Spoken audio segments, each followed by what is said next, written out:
আগামী ফেব্রুয়ারির প্রথম সপ্তাহে তফসিল ঘোষণা হতে যাচ্ছে জাতীয় নির্বাচন উপলক্ষে।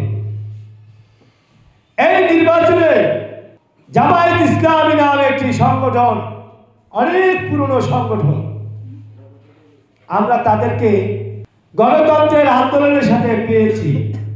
শেখ হাসিনাকে বিদায় করার জন্য তাকে আমরা সঙ্গে পেয়েছি। তাদেরকে নিয়ে 4 দলীয় জোট সরকার ক্ষমতায় ছিল, কিন্তু আমরা 5 তারিখের পরে দেখলাম শেখ হাসিনার যত শয়তানি কুকর্ম, যত গুজব, যত মিথ্যাচার সব রেখে যাওয়া এই জামাতের কাঁধে ভর করেছে। যদি দাঁড়িপাল্লায় ভোট দিলে যদি মানুষ বেহেশতে যাইতে পারে, তাহলে এই দেশে যারা হিন্দু সমাজ আছে, খ্রিস্টান সম্প্রদায় আছে এবং অন্যান্য উপজাতি আছে, বৌদ্ধ ধর্ম যারা আছে, তারা কি কেউ বেহেশতে যেতে চায়? ইসলামের যে অনুসরণ আছে, যে পথ ও নির্দেশন আছে, সেগুলো মানতে পারলে আপনি বেহেশতে যেতে পারবেন। আর এরা সরাসরি দাঁড়িপাল্লায় ভোট দিলে নাকি বেহেশতে যেতে পারবে।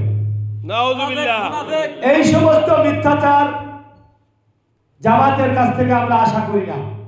সেই সন্ত্রাসীগুলি জামাতের কাঁধে ভর করেছে, এটা খুবই দুঃখজনক।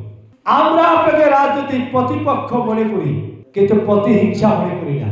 একটি জাতীয় নির্বাচনে প্রতিদ্বন্দ্বিতামূলক আমরা নির্বাচন চাই, সুষ্ঠু এবং অবাধ নির্বাচন চাই, কিন্তু সর্বোপরি আমার ইসলামকে নিয়ে যারা অপব্যাখ্যা চালাবে, সেটার জন্য কোনো রাজনৈতিক মোকাবেলা নয়।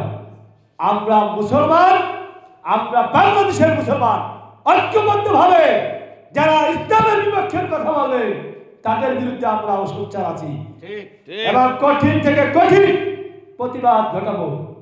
আগামী জাতীয় নির্বাচনে আমরা তাদেরকে দেখিয়ে দেব, মিথ্যাচার করে, কোরআনকে অপব্যাখ্যা করে এই মুসলমানদেরকে ভুল পথে নেওয়া যায় না।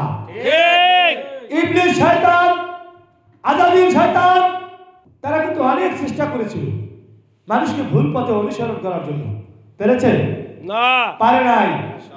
দিন যাচ্ছে, বছর যাচ্ছে, যুগের পর যুগ যাইতেছে, ইসলাম কিন্তু সারা পৃথিবীতে প্রতিষ্ঠা হইতেছে।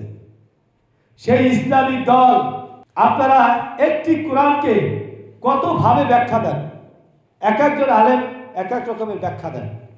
আমরা কিন্তু আপনাদের এটাও প্রত্যাখ্যান করি। ইতিমধ্যে আপনারা দেখেছেন জামাতের একজন কর্মী বলেছেন, জামাতের একজন এমপি ক্যান্ডিডেট আমির হামজা, তাকে কিন্তু বাংলাদেশের মানুষ খুব সম্মান করত, কিন্তু এত পরিমাণে মিথ্যাচার করলেন, এটা কি কোনো মুসলমান মেনে নেবে? দাঁড়িপাল্লায় ভোট দিলে নাকি 18 কোটি মানুষের সওয়াব পাওয়া যাবে, এই মিথ্যাচারকে আপনি মেনে নেবেন? যদি দাঁড়িপাল্লায় ভোট দিলে যদি মানুষ বেহেশতে যাইতে পারে, তাহলে এই দেশে যারা হিন্দু সমাজ আছে, খ্রিস্টান সম্প্রদায় আছে এবং অন্যান্য উপজাতি আছে, বৌদ্ধ ধর্ম যারা আছে, তারা কি কেউ বেহেশতে যেতে চায়? হিন্দু সম্প্রদায়ের মানুষ স্বর্গে যাবে, মুসলমান বেহেশতে যাবে নাকি? কিন্তু সবাই নাকি বেহেশতে নিয়ে যাবে।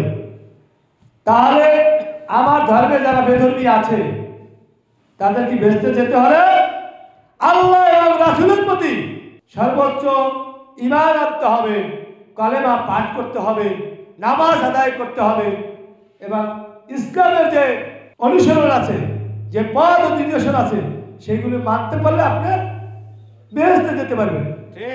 আর এরা সরাসরি দাঁড়িপাল্লায় ভোট দিলে নাকি বেহেশতে যেতে পারবে। এই সমস্ত মিথ্যাচার জামাতের কাছ থেকে আমরা আশা করি না। কোরআনের ব্যাখ্যা দিয়ে মুসলমানকে ইমোশনাল হিট করা যাবে না। আপনাদের চাইতেও অনেক বড় বড় বুজুর্গ ব্যক্তিত্ব এই বাংলার জমিনে আছে। এটা 360 ওলিয়ার বাংলাদেশ। এই দেশে কিন্তু কোন ইবলিস শয়তান ক্ষণিকের জন্য যদি ভুল পথে অনুসরণ করতে পারে, কিন্তু মুসলমান যারা, তারা কিন্তু সঠিক পথেই আছে।